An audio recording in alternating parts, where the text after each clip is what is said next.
nakakapagsin. Alright.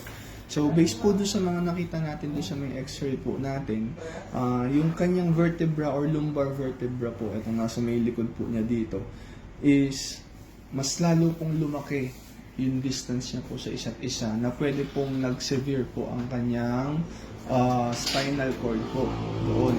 Kaya isa po yun sa mga reason kung bakit po hindi niya na humagalaw yung mga paa niya sa likod. Yung buntot niya ho. Kahit Minsan paano- naigo ka niya, Oo. nagagalaw-galaw. Oo. So yung pain niya rin na nararamdaman na yun, pwedeng dahil din po doon kasi masakit po talaga yun, lalo na pag nagagalaw. Etong sa may tiyan niya po dito, akala ko nung una is bladder, hindi naman ganun kapuno yung bladder niya. Ang meron po siya is popes or tae po. Meron po siya dito. Kailan po siya huling tumae siya? Kagabi. Kagabi tumae. Kanina umaga, wala pa. Oo, wala pa. Pero sige, obserbahan muna natin yun sa may pagtae niya, ha? Tapos, eto rin, meron din tayong poops na naipon sa kanya dito. So, ngayon sir, ang reason natin kung bakit siya in pain, palaki ng palaki yung distance ng vertebra niya. Pag lalo lumaki yan, totally pwedeng mawala talaga ng buntot. Mawala, pati yung buntot niya hindi na rin gagalaw sir. Pag total Mapaparalyze na talaga siya. mapaparalyze talaga siya sir. Yun ang mga ano natin, possible na mangyari. Ang nakakatakot po dyan, mamaya pag na-paralyze po siya dyan, baka naman yung yung puwetan po niya, hindi niya na po magalaw, yung kanyang penile area po, hindi niya na magalaw, hindi po niya Hindi na makadumi, makaihi. Yes po, sir. Yun po yung mga possible scenarios na pwede pong mangyari sa kanya. Ngayon, sir, pagdating sa mga ganyang klaseng situation, isa po talaga sa mga valid na options po talaga natin is yung pwede po natin siyang patulugin po, sir, kung sakasakali. Kasi, kaysa po makaramdam pa po siya ng mas masakit pa po, lalo na pag lumala pa po yung sitwasyon po niya, eh wala po tayong magagawa. Kahit po surgery po ang gawin po natin dyan, sir, baka po bumigay po siya sa table. Pero kung meron pa rin naman tayong option na gusto pa rin natin ituloy yung medication sa kanya, we will do our best pa din. Ibigay pa rin kami ng recommendation sa mga medications na ibibigay, anti-pain medication, pero about dun sa may distance ng kanyang vertebra, sir. Hindi siya pwedeng ma-surgery kung kala mo.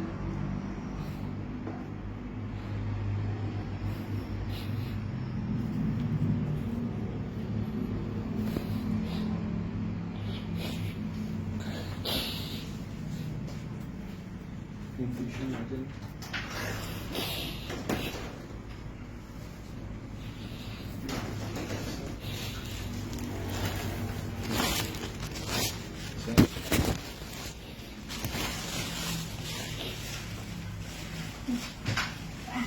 Sige, wala. Yes po, sir.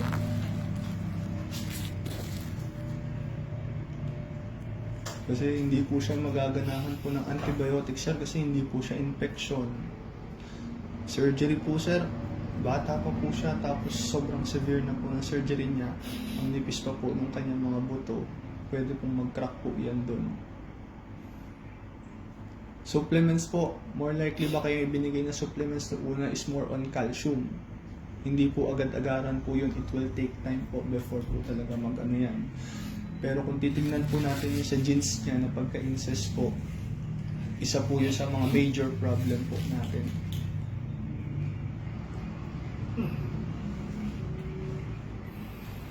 Pero hindi nyo naman kailangan mag-desisyon ngayon, sir.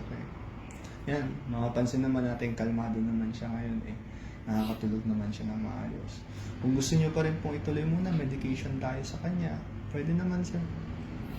Medication naman sila. Okay po, sir. Yes po.